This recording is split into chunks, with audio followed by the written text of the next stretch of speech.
go through it and create a count sheet first, and then just think about your aesthetic, like you have already figured out, and your prop setup, and just think through from beginning to end where those moments are going to be, where you want to, if you have a moving props, if you have something like that, do you have enough steps? Are there enough counts to move the things that you want to move? Or do you have enough counts to get your color guard members to a place to drop equipment off, grab some more equipment, and come out? Are there actual, enough left and rights to do that? And if there isn't, then either choose to do something different or add some music.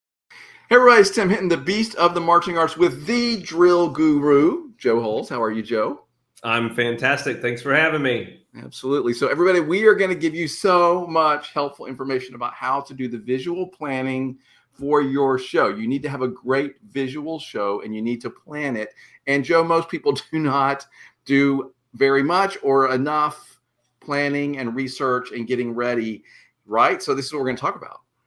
Yeah, I think there's going to be something for everybody tonight talking about some of these things. I wrote down some bullet points and sent them to you. And at the end, I thought to myself, maybe some of this might seem maybe a little bit basic or, knowledge that some people know already. But I think it's really helpful for everyone to hear literally, the lengths that some people go in planning their show. Because I have, so many clients with drill writing, and there are some people that provide me literally nothing when it comes to the visual side of their program. They only provide me their band numbers, their music, and that's it. And so, and then they complain, right? Create that. So, we're going to go through some of those things. Yeah, absolutely. So listen, everybody, whether you are that drill writer who's going to open up Pyware and then stare at a blank screen and be terrified. No, we're going to tell you how not to do that. Or if you're the band director with his team or his or her team, and you're starting to plan it out and you're not sure what's the best way to map it out and plan it out and be able to give that information to your drill writer, we're going to talk about that. So it's going to be very practical stuff. And we're probably going to say a lot of stuff that you know. But I got to tell you, Joe, as you just said, some people just sort of don't put in the effort and the time and the planning, and it really makes a difference. We all know when you sit at a show and you're watching them, and you can tell, man, somebody spent a lot of time thinking about this and planning this and mapping this out. Yeah, definitely.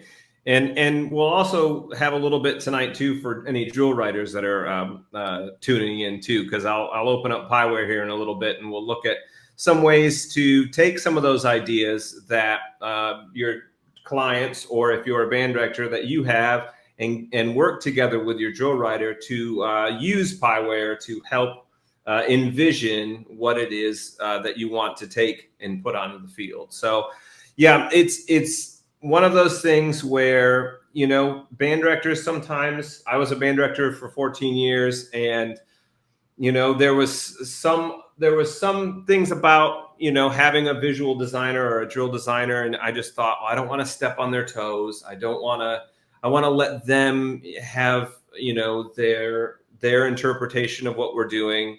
But as a drill writer, I loved all these notes. I wanted as many notes, as many pictures, as many inspirations as you could possibly give me as a drill writer for every moment in the show.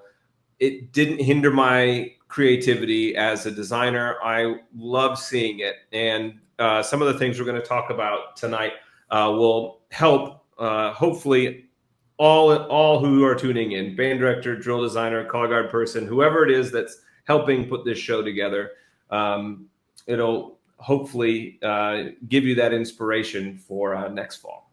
Absolutely. And here's two things, everybody, I'm going to say, and then I'm going to get out of the way.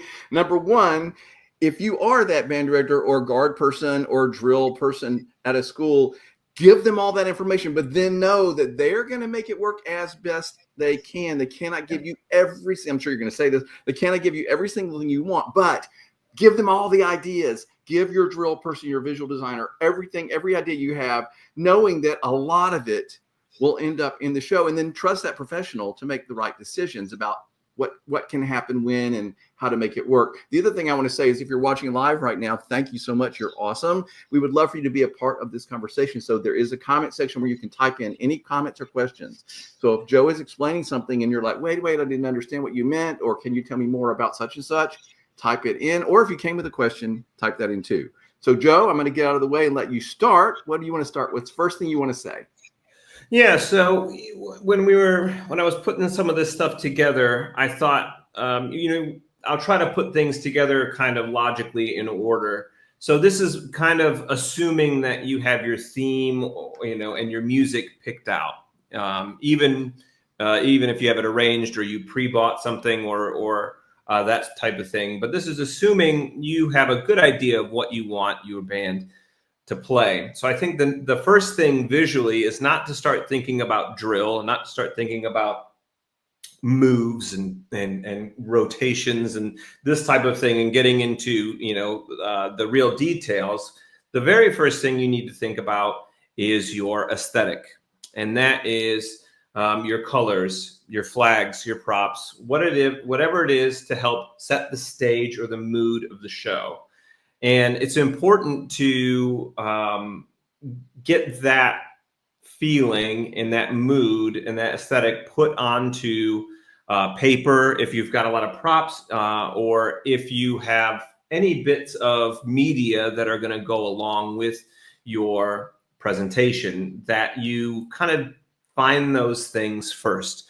And I've seen people do this in many different ways. I don't have the exact example tonight, but I did work with a program coordinator for a band that I write for, and they do a Pinterest board, which has just clips and photos and anything to do with the color scheme that has to do with the show, and that helps those color guard folks to pick out those fabrics for the silks or for the costuming. And any graphic designers, or if you're the graphic designer, for your program, for what kind of prop flats you might have, or how you set the stage up front. I'll show you kind of an example. And once you see kind of all of this aesthetic kind of get put onto the field, it can really help your drill designer understand where the show is coming from. So I'm going to present something real quick. I'll share my screen, entire screen. So it's ready to go there, Tim, if you want to share that. Now, this is a show that I wrote last year for a band in Ohio that I tend to do a couple things here with my files, especially if bands have an aesthetic, of course. But beforehand, I usually make the stadium for the band, just so that when they see when I write for a band, they can see what their show will look like with their fields. This band had a big baby blue F in the middle of the field, so that kind of helped set the stage. Whether it matters or not, it was helpful to them to see what it would look like on their field. And this band also had a limited practice field, so you can see along the edges here, I blacked out where I couldn't chart drill. That way I didn't accidentally go outside the boundaries. But of course, we're talking more about the aesthetic. So as the band was planning their show, we talked about what we wanted the props to look like and the prop fronts and flats to look like. And they sent me their images, and I was able to send them 5 or 6 different versions of the props with these eyes that were separated. We did them as separated. We pushed them together. We kind of moved them. We did an off-center look. We did a side 2 off-center look. We just had a lot of different feel to the field and the prop setup, and that really helped me to see and them to see how exactly they wanted to do it. Of course, they picked this look, which was much more of a symmetrical look, symmetrical weighting. And then, of course, it was really easy for me to get into the drill. I'm just kind of scrubbing through the drill here and put that all together, once we get into the planning of things. But it was nice to know the feeling and the mood that is being created on the field. Another one I'll show you is this one. Hopefully my Pyware doesn't freeze up. And this was a band that had, this was a baseball show. And so they had several different props and tarps on the field and that sort of thing. And so by me coming up with the aesthetic and how things are organized on the field and sending it back and forth a few times, we were able to really come up with the best possible scenario for the kiddos here to and the designers and color guard designers to give them a really good idea of how the show is going to flow, how it's going to look, and how we can set the stage to make the visual program very successful. Let me take it off present there. So it's important, I think, to think through those things, not make those things that are on the back end where we write drill, we get into some of the details, and then we go, oh, well, we got to have these props, and somebody will print them. And no, that stuff's important. That stuff is an important factor for how the show feels, how it looks, how it's going to be set up on the field. I can't hear you, Tim. Sorry, I was muted, everybody. No, I love what you're talking about, and I love two things. First off, this used to be, and everybody, I've been around a long time, everybody. I'm an old dog in this. And like, this used to be the way it was you figured out your music and you kind of picked your color. And then later on, you figured out this is not the way it works anymore, everybody. You have to plan up front, just like you have to figure out your soundscape with your music choices and plan it from the beginning. It can no longer be added later. Same here. If you want to do this right and you want to be successful and you want to give your kids the best experience and your audience the most effect, that's the way to do it. The second thing I want to say is I love that you're letting everybody contribute, like create the Pinterest board, create a document. I had a band I just worked with, and all the students in the band added ideas and pictures and voted on their favorite whatever to help us decide what to include visually in the show. And they all got involved and contributed and put pictures in. And I thought, man, get everybody excited about the show as soon as you can and get them talking. Yeah, totally. It really does help when you're trying to, number one, generate interest, especially for band directors. A big thing now too is doing your reveal video and this type of thing. Just some media put together with some of the music you're going to do to get your kids excited, to help recruit maybe a little bit at the end of the year for the upcoming season and that sort of thing. But it really will help, especially these outside people like us who aren't in the band room every day, aren't around the kids. We just get the emails and the occasional phone calls from the directors. But when I can watch that video and I can see kind of what you're thinking, it really puts me in the right mindset for what to design on the field. Yeah, just more information. I've ended up on a lot of reveal videos these days where I'm sort of like, hey, I'm writing your music or whatever. So anyway, let's move on. What's next? So, of course, once you've gotten all of that, all those music arrangements in, you've got the music, you've got the scores, you've got all that stuff. The number one thing that your drill designer will do is they will create a count sheet. Now, this is so important for even band directors to do. When you've got your music, don't necessarily just think about it in terms of measures and phrases. Go ahead and write down a count sheet. How many moves you have, how many holds you want, where are the spots that you want to have,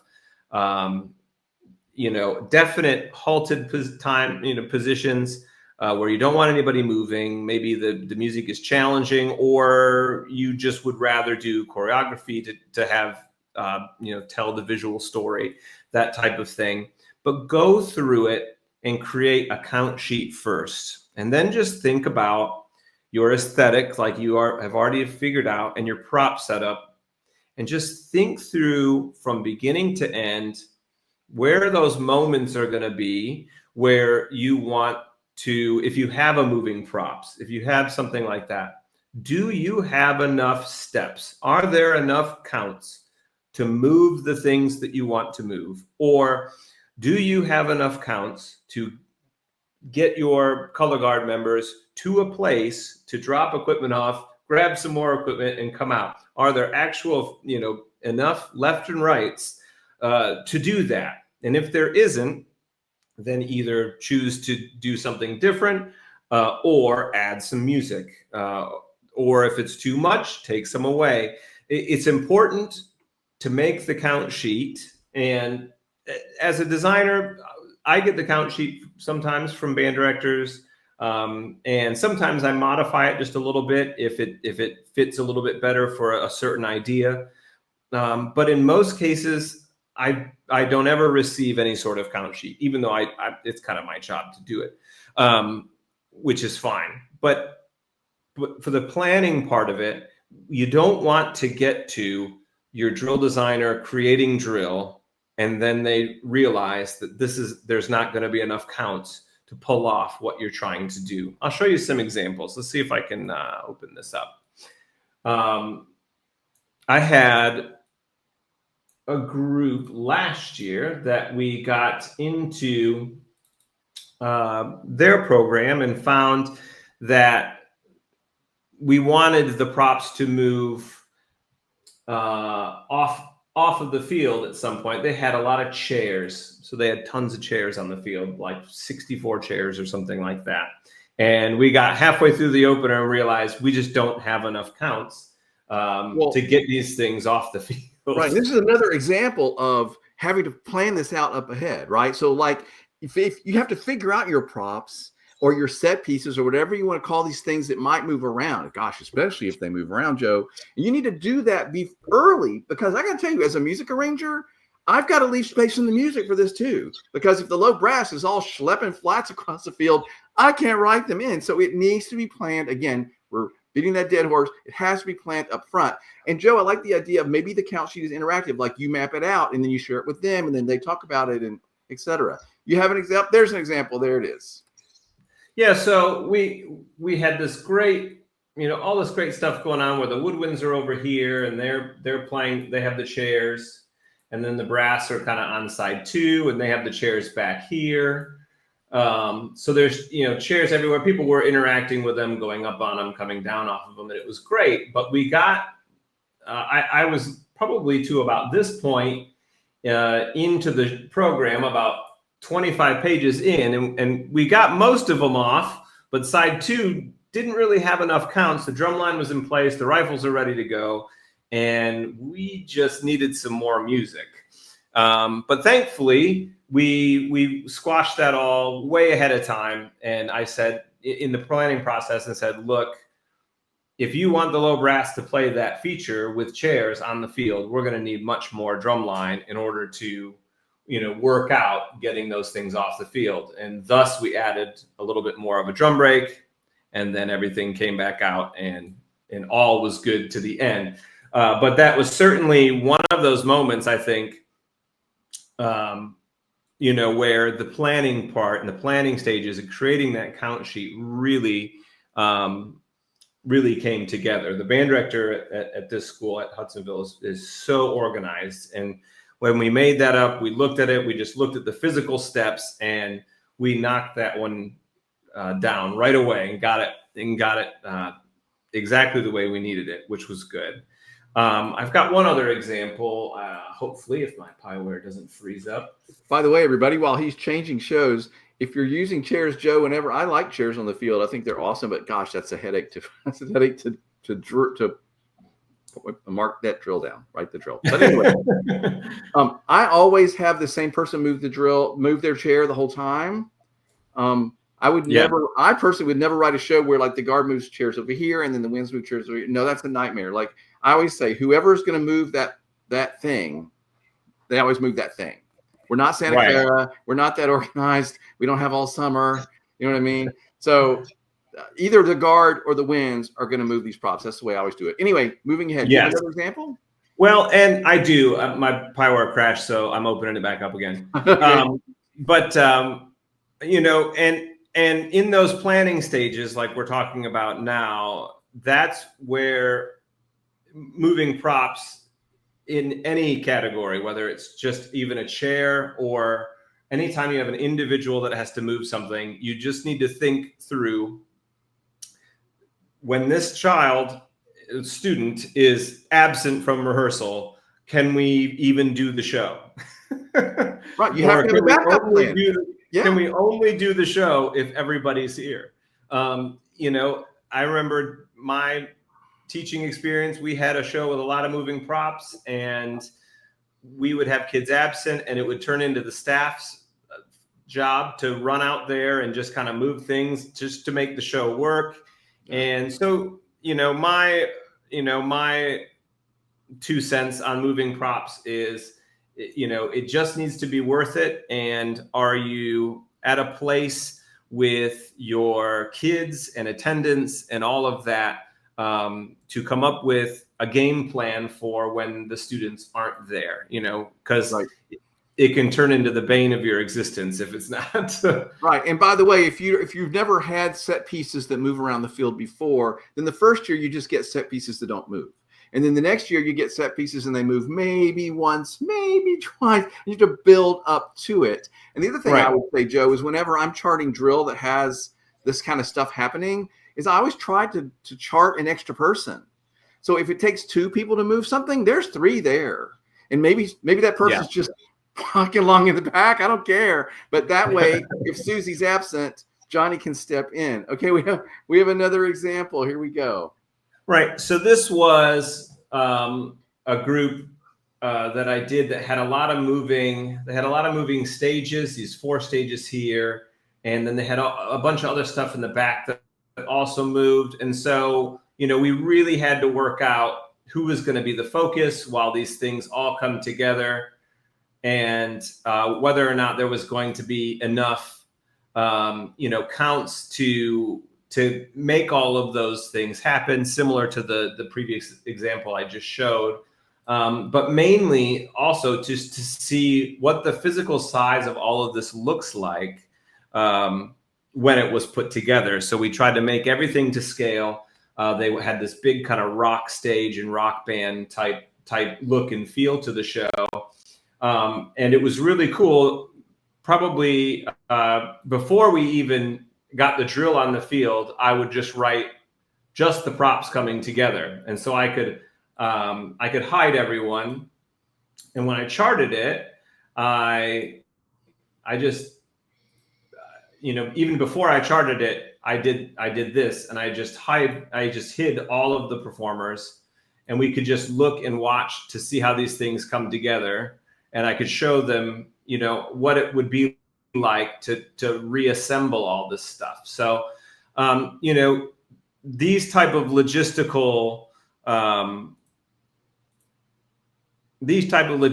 things are really, really important to think through and to put together before you even get to the drill writing stage. Yeah, because when you create your prototype set piece, somebody needs to take it out to a field and see, how does it move? How much time does it take? Right. Oh, it takes 5 people, not 3. Like, you have to figure. I love everybody. We're making this point to figure this out all in advance. And I love that you're having this interaction, this conversation. You're creating the count sheet. You're figuring out with the team at the school. You're having these conversations. It's not like everybody, you just sort of come up with the stuff, throw it to the drill writer, and it's done. It's not the way it works anymore. Not for great shows. Yeah. And that's kind of brings me to my next one, which is talking a little bit about this storyboard that we we're just talking about. This is an example. I've got one up there if you want to pull it up, of a storyboard that I used last year for a show. And like I said, the counts is kind of the most important part, measures and counts.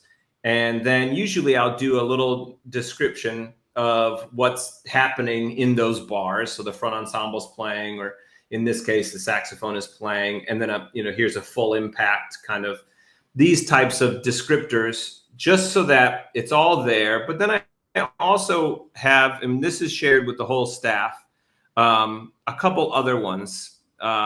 Visual, what should we be seeing? What type of motion? What type of forms? What do you think we should be doing in terms of motion on the field? A whole one just for guard. And so this would be any information related to the color guard, 10 rifles, the rest are on flag. I've even had people, clients put in here, G1, 4, 7, and 8, or like they already know, especially if it's in later movements, maybe not in the first movement, but they tell me exactly who's going to be in for other things. So like part 2 is here at the bottom, and then they could add some more stuff to it and add some more things. There's part 3, but another one that I have in here is a column for how does it feel? How does the show feel? What are we trying to create here with this moment? And in all those moments, you have that feeling of, what are we supposed to get from this moment? And it's really, really just kind of an important column to have there, so that your drill designer has the right idea about how far you want to go with this moment. Because sometimes, as a drill designer, I've met with my clients, I know the level of the kids and that sort of thing.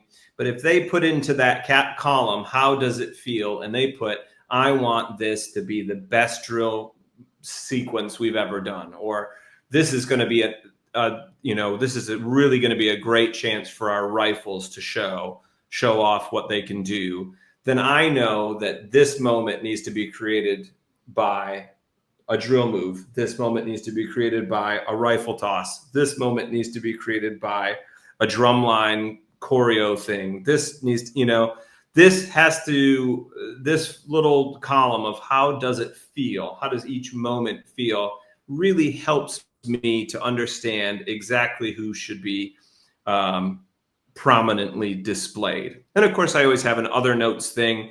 And this kind of helps me, for me, as I go through. A lot of times I'll put soloists who need to come off, or I'll start saying, start transitioning off flags, bring T1 off to the front for the solo. And it's just things that remind me of what to do.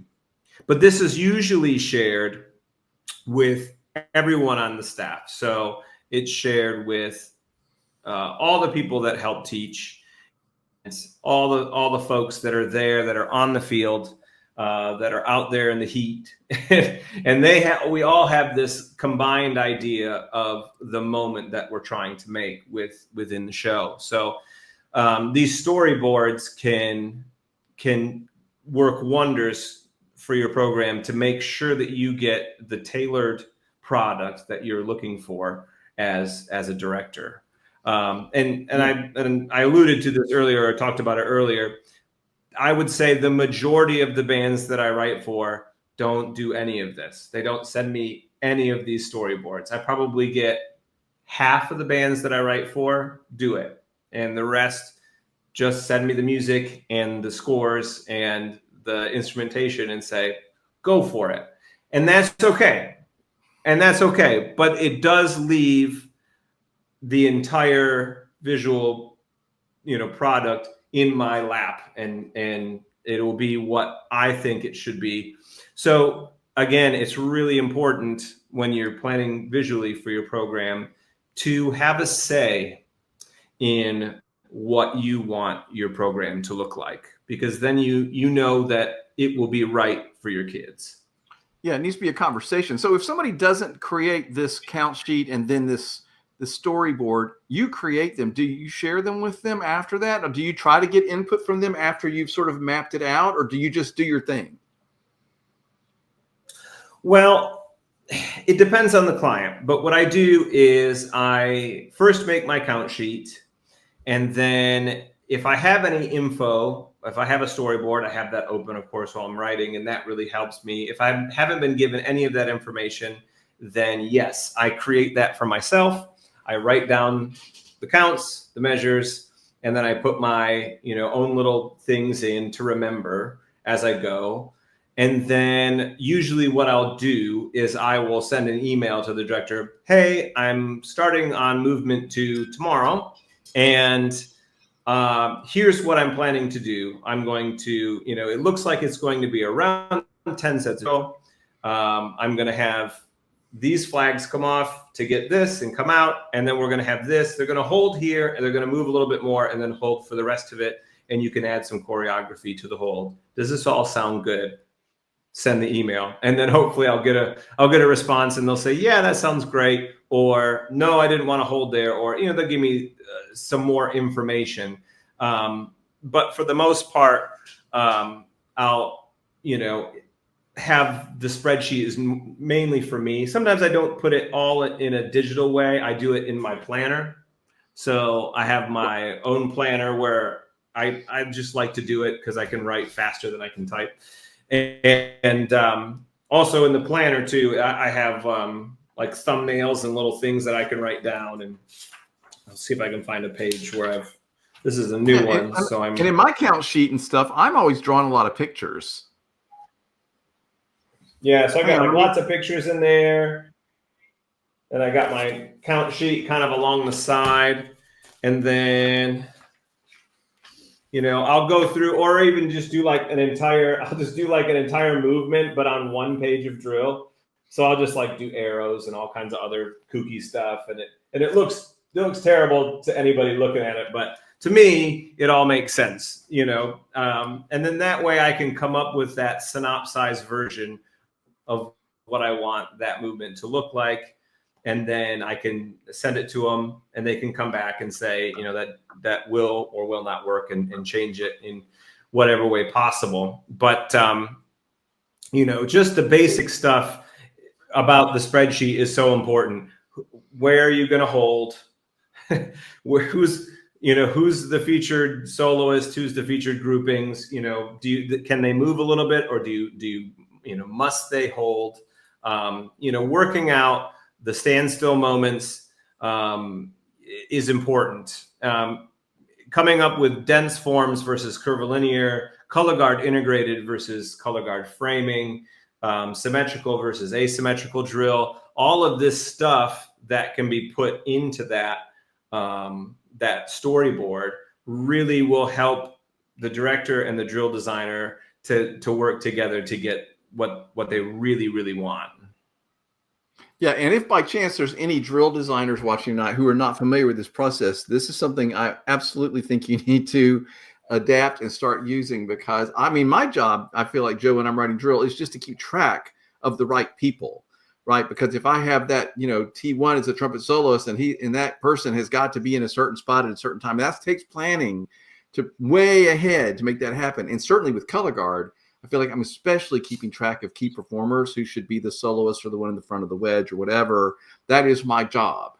That takes a lot of effort, and I have to write a lot of notes. And I do draw a lot of pictures like something like this.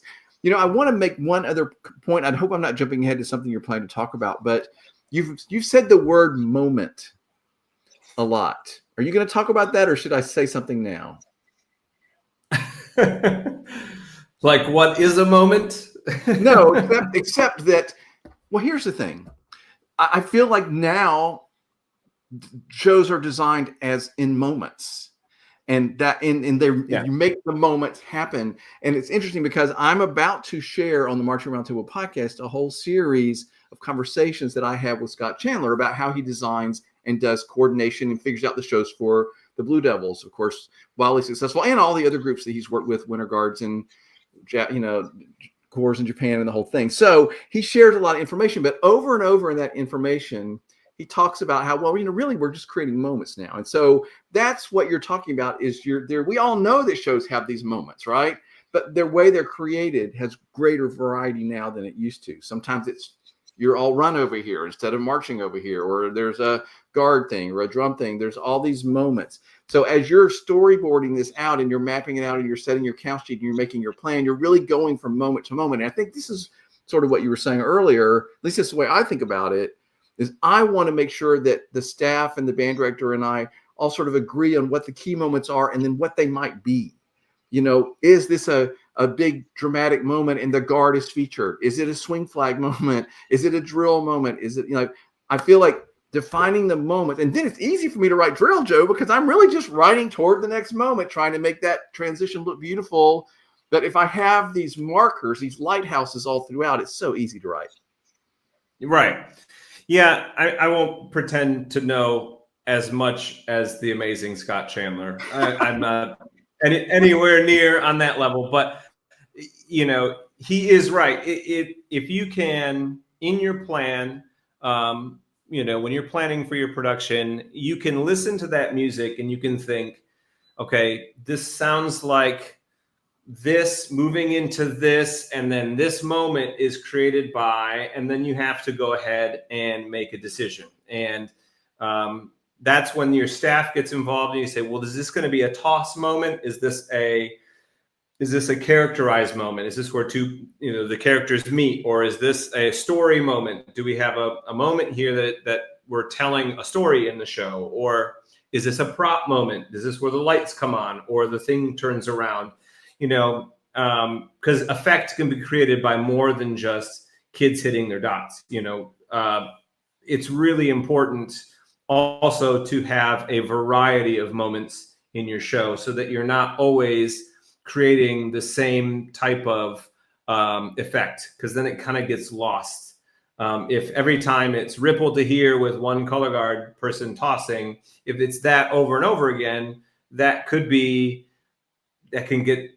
become old by the end of the show. So you want to have a variety of moments, and plan out things like level changes and some choreography, or a moment where everyone goes to the ground, or just all of these things that will provide variety in your show will give you the most amount of success. And if we're not thinking through that and sharing that, then all your drill designer has to go off of is, well, I'm just going to make these kids move around the field. And that's really it, and we don't think that maybe there's that extra level of depth. Usually when I get a band that has those open class or world class skills, I am usually dealing with a higher level of planning. And that's where these big storyboards come into play and that sort of thing. But I think it's good for everybody. It doesn't matter what your skill level is. It doesn't matter what your competitive level is. If you just do Friday football games, or you're out every Saturday 9 to 9, I mean, it's important to put all this stuff down, because there's a lot of energy and effort going into the season, and we should, do our best to try to make it as successful as possible. Yeah, our goal is to set those kids up for success. And Joe, it's always so frustrating to me or disappointing for me when you watch a show and the kids are working really, really hard at stuff that doesn't bring them those effect points, or they're not having moments that Right. are meaningful or effective. And so we're not setting those kids up for success, and they're working really hard, but they're not getting back from it what they could. So this is what we're talking about, everybody. Plan, figure out your moments, have lots of conversations, do lots of research. If you're watching and you have any questions or comments, please put them in the comment section. Joe, where are we headed next? Well, I put something in here. This is a little bit for the drill designers that are out there, but I think it could be applicable for anyone really that's working on a show for next year. I worked with a guy when I was in Cobb County. I worked for Bo Sodders, who's a fantastic band director. He's now at Pope High School in Cobb County. And he would have notebooks of drill sets and forms, and he would literally map out the show, just rough sketches, not any details, but he would provide that to his drill writer about what he was thinking, the angle at which he wanted this to come out, or this thing to happen, or this turnaround to happen.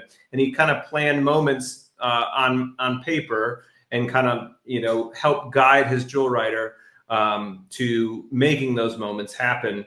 And so actually charting or drawing pictures of things, especially hold sets, big important sets in the show, moments like, say in your lyrical ballad, in your, middle section of the show, maybe, where you really want a maximum amount of effect during a really pretty musical moment, it's okay to make a sketch, do a thing either on the, on the drill pad, or, just even if you just draw a picture on a piece of paper, take a picture of it and email it to your drill writer. It's okay to do sets ahead of time. I create sets, and this, I'll show you an example, but it's going to be more for college, but I've done this before as well for high schools as well. But I can make sets for a show, and then I can put those into the show and create all of the transitions later. So in this case, this was a college band. They were doing a Mission Impossible or a spy show or something. So before I even did the show, I did all of their signature sets. So they wanted the Impossible Missions Force logo. We had a thing where it was supposed to be a motorcycle guy that went and took off the ramp, and then it turned into something. So it was kind of a planned stage moment there. And then they had Rocky and Bullwinkle. So we made the Moose, and we made the thing. And so all these sets were a part of the show at one point or another. The Incredibles logo, this type of thing. And then I would just copy and paste these into the drill as we got to them in the numbers, and we'd figure out, I'd figure out how to get them from one set to another. That was kind of my job. But creating all these things, especially if they wanted words or they wanted any of that type of thing in the show. And so all of these sets were at my disposal. I hide everybody over in the corner when I'm creating them. That's what you see here. And then I pull them out and create the sets. If there's a certain type of motion, like this was a follow the leader kind of around the form. I think my computer is super slow right now because I'm doing all this, but there we go. So, just to make sure that the motion works and they can follow the leader around the form.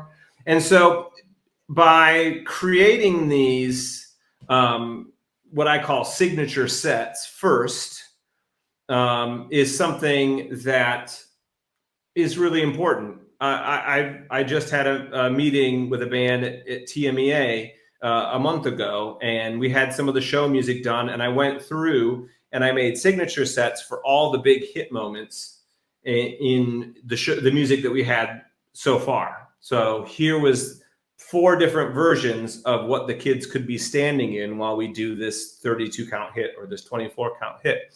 And, we'd say, well, do we like it symmetrical? Do we like it asymmetrical? Do we like it, more dense, or do we like it opened up? Do we want the color guard fully integrated, or do we want them all off to one side? And we could have these different looks and talk about that and why we would want it a certain way. And the different staff members could kind of weigh in on, well, no, if we did it where all the color guard was here and everybody was around them, we could do this thing to really match the music. And that would be more effective for them to be in a small clump rather than spread out throughout the whole field, or vice versa.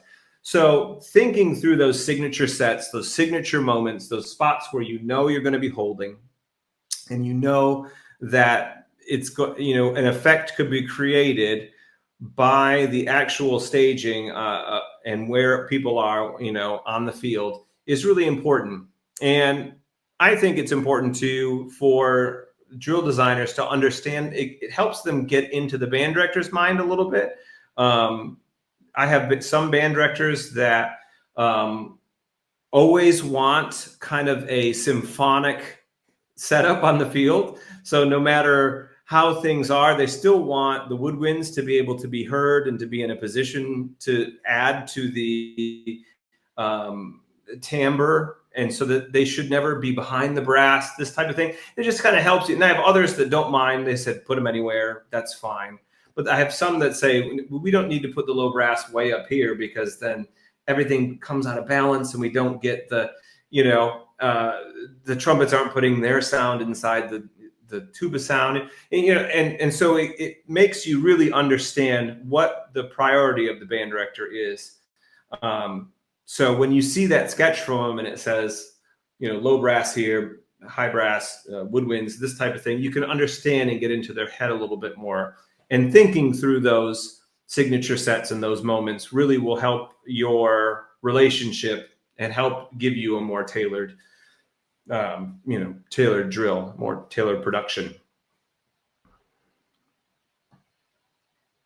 You're on mute. I did it twice. And as you've been saying all along, it's all about the communication, right? Talking, sharing ideas, sharing pictures, just having the communication, having the responses back and forth, letting everybody weigh in if appropriate, and doing this all early, not in the middle of the summer when it's too late. Planning the props and stuff ahead. Yeah, really great. All right, I'm loving this, everybody. If you have questions, throw them in. Joe, what's next? Well, and planning early is important, but early, it means something different to a lot of people. I've had some people that want to plan in November for, marching band just got done a week ago in October, and they want to plan, and early for some folks is right now. And that's fine. It's all up to whatever the comfort level is, as long as you can get things ordered. That's the most important part. Because if you're going to do a lot of printing, a lot of silks, a lot of costuming, this type of thing, it's important that you get that stuff ordered early. But as far as the planning goes, the majority of my clients are doing it right now. And I have some that I've already written drill for. Wow. So I'm, kind of in a lot of different worlds as far as pacing for planning goes. And just so everybody knows, in case you're watching this later, we are recording this on April 15th, 2025. So we're talking about in the middle of April as we're heading toward the end of the school year. My point, Joe, though, is you can't do what everybody used to do, which is school's out, I'm going to pick my music, maybe order some flag. Like, this is not the way great shows happen anymore. I want to encourage everybody. It takes more research, it takes more planning. Yeah. Map it out. Earlier is better. Okay. I know you got a few more things that I think are good. I ask my clients to have all their stuff to me by June 1st. So it's important to have all that done before then. All right. So kind of one of my last things as we get into it, as we kind of wrap things up here, is I think it's really important for band directors and staff members especially, and this happens sometimes, but there are a lot of folks that I don't get any information on this, but you need to come up with some boundaries to give your drill designer to help you get the perfect product for your kids. Okay, so this can be as simple as letting them know the size of your practice field, like we just talked about. And if your drill designer doesn't ask you these questions in advance, then you're asking for trouble. But it's important for these things to be established. So if you don't have a full-size practice field, you can't properly plan visually for your show. If their drill designer doesn't know it and they're writing out to the 10s or out to the 15s on the football field, and you only have out to the 30s in your practice facility, that's going to be a big thing. So it's really important to set some limitations, some boundaries, and let that person know that to plan ahead, to make sure to chop that off in Pyware so that they don't write outside your actual boundaries. It's okay as well to set boundaries on marching versus holding. Who's playing the melody? I have some people that say if the melody is being played by a certain section, that section should be holding or should be moving forwards, not backwards. So they give me some really strict boundaries on making sure that the kids aren't put into a position where they're having to do something really, really hard while playing something very exposed or important. So those boundaries are important. In today's day and age of marching band, there's a lot of if the people are playing the melody or if they have the most featured part, they're usually standing still. They should be framed, or they should be integrated with the color guard in some fashion or picked up by a piece of equipment. So plan out those moments and put that in your storyboard. You can even come up with, other boundaries as well, like backwards marching step size. And I try my hardest to adhere to that. I do a pretty good job of it, I would say, but I do have some band directors that say, can you please limit backwards marching step size to around 12 to 5. 8 to 5 is okay. We'd like to stick around 12 to 5. Smaller steps backwards would be better. Forwards up to 6 to 5 sometimes, because 6 to 5, depending on what you're playing, usually is, okay, as long as it's not maybe an entire movement at 6 to 5. So setting those boundaries for your drill writer is important. Talk about interval limits.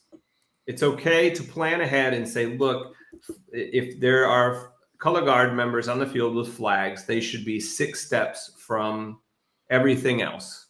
That way they have a big cushion, to make mistakes, and they can use their eyes and guide and stay, within their boundaries so that no one gets hurt. It's important that the snare drums are at a 2-step interval, or 1.5, or whatever it might be. That the quads or the tenor drums don't go inside 2 step, like they need to be at a 3 or a 4-step interval. Bass drums as well. And then talk to the drumline guys, have them set the limitations. Sometimes I have, drumline guys, staff members, I should say, that, want the bass drums behind the snares and the tenors at all times, no questions asked, to avoid one big long line of battery percussion.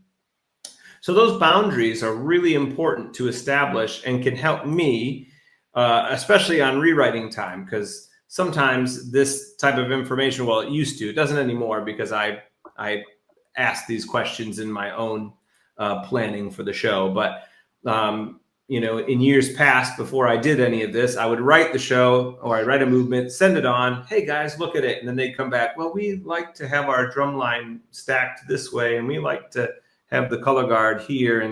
And that's kind of how I've come to understand all these things and ask it up front.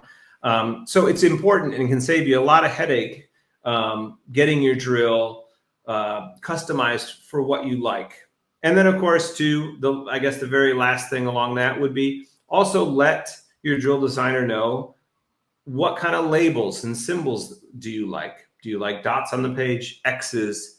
Do you like the flutes to all be F's with a number underneath it? Just little things that you as a teacher, as a band director, like about reading and communicating that drill chart to your students.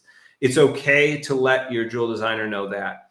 And if you say, I'd like them all to be X's, and just number them 1 through 100, all the clarinets will be 1 through 16, and the flutes will be 17 through 28.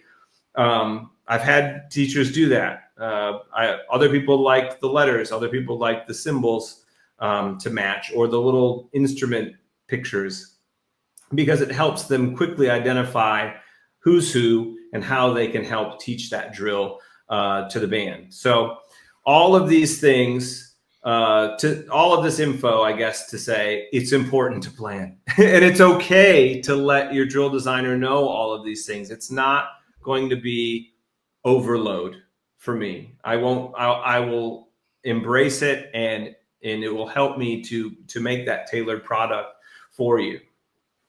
Yeah, really, really interesting. I love about asking about the boundaries.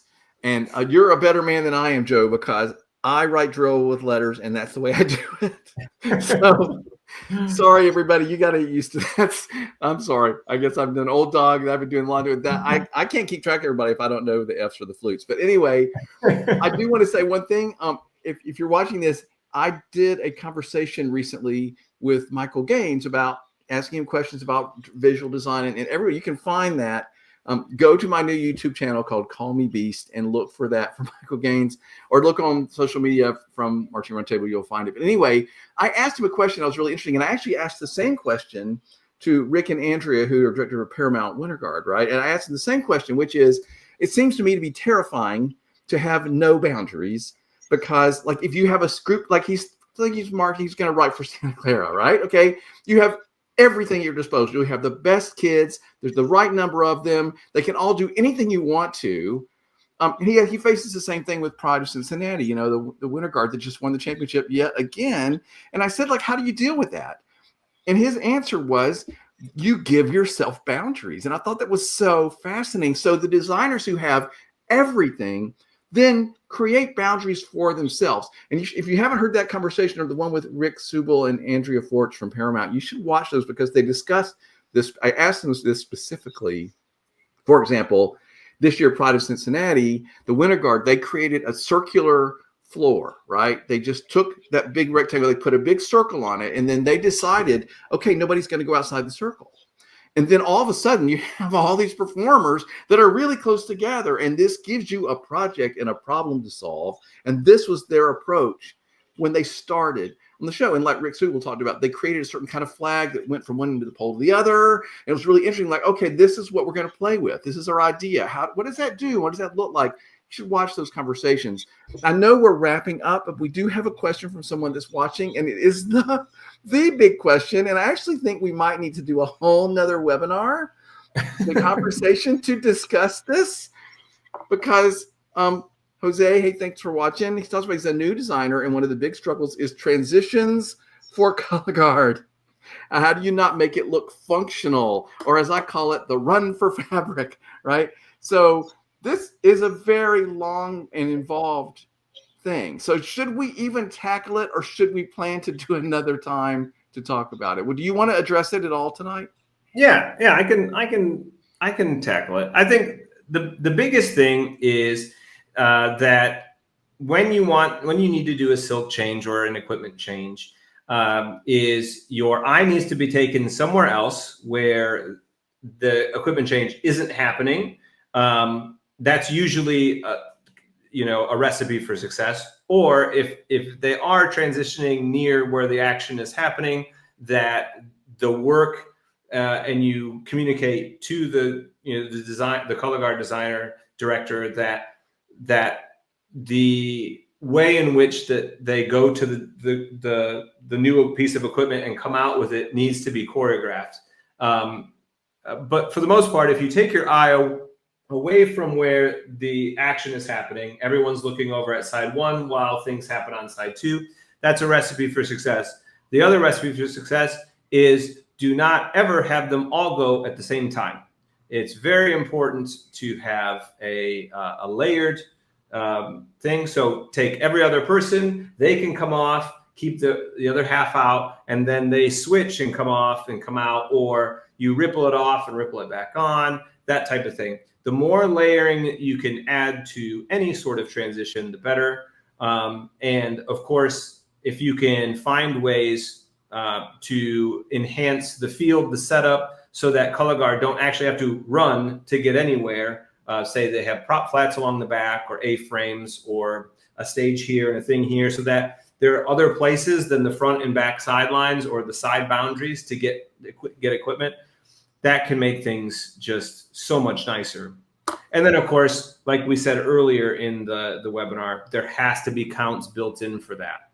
So when you're looking through your count sheet, you can't, you need to think, is 16 counts going to be enough? No, it's not. It's not going to be enough, especially if you expect the color guard to be well integrated into the show. Because if you're not leaving enough counts, then they're probably going to be along the frames, along the outside, because they only have 16 counts to go like this and come back out, But if there is some extended music and you have a well paced out opener, and you think, you're not trying to do too much, you can integrate them like crazy, and then over time have them come out and then layer back in, and you're all good. So has to be enough music, has to be enough counts, Never have them go at the same time. Take your eye away from the place where the transition is happening. Holy cow, that was the best, most succinct answer to that. I can't believe how good that was. Like, all right, there was a little clinic. That was fantastic, Joe. I knew you were good, but that is amazing because you hit all the points that I would want to make. So I loved that answer. That was fantastic.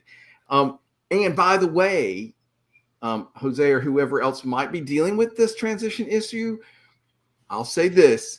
Color guard people tend to think like it's winter and they expect that things can happen fast. And so part of your job, and I'll just say this to everybody, God bless them, you have to take time to explain to them everything takes so much longer to happen and to appear. And so you just sometimes, if you get a map from a color guard person and they want to have this change and this change of equipment, and then we're going to have something, you need to stop and explain to them, no, you get one change during a song maybe, and why, and get them on board for that. So there's some education that has to happen there. That is the bane of every guard drill writer experience with guard people, is that they don't understand that key concept, and we can make them understand, and then they just have to be creative in different ways. But I loved that answer. Okay, Joe, what do you want to say as we're wrapping this up? To talk about what you just said, I remember a picture that my friend Wes he put on the Facebook, and it had a picture of a gym, like a basketball court, and then he put it right on the center X of a football field, and he went, "It's a lot different. It's a lot different, right? The football field is much bigger than a gym." So it was just kind of a funny thing that you went, "Oh yeah, that's why it's different, because they have to go so much further to do everything." No, wrapping up, I like I said when we started, a lot of this information is pretty basic, and for a lot of folks probably watching today, maybe you learned a couple things here or there, but I think it's really important to visually plan your show. I think whether you're the band director or you're a drill designer or a color guard person or a drumline person who does maybe indoor and that's the type of thing, and you're into designing, it's important to map it out, write it down. The amount of stuff that you can get onto paper, the amount of boundaries you can set to help your designer, whoever's putting those first dots on the field, to give them the mood, the style, the idea of what we're trying to convey to the audience, the better. And it will help you in turn teach that product once it's written, help rewrite if something isn't the way it should be. And then the more information that you can think ahead of time, the more success that your group is going to have. So if you really haven't done any of this yet, I suggest giving it a shot this fall.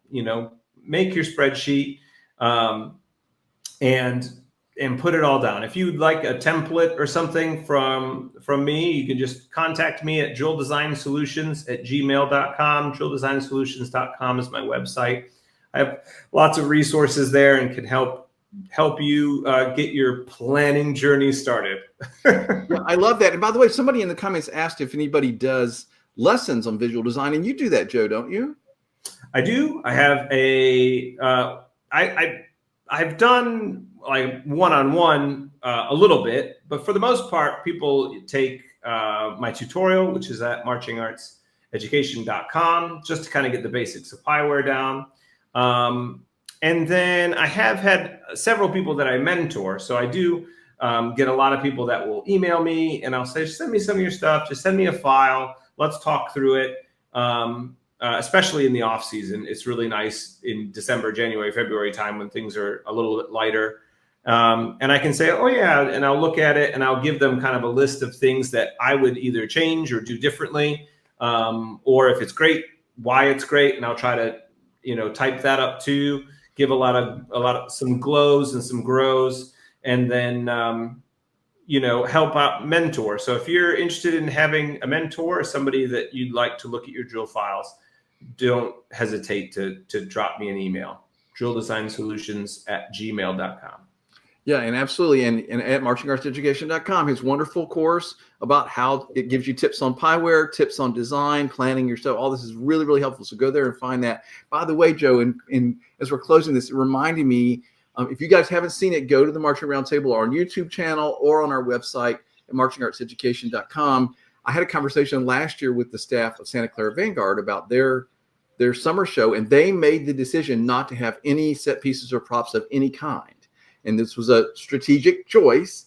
And then they had to figure out how to do guard transitions. And their solution was really ingenious and clever and surprising. And if you haven't seen that, everybody find that conversation. And they explain how they did that. It was because new equipment just came out of the air. It seemed, and it was absolutely brilliant.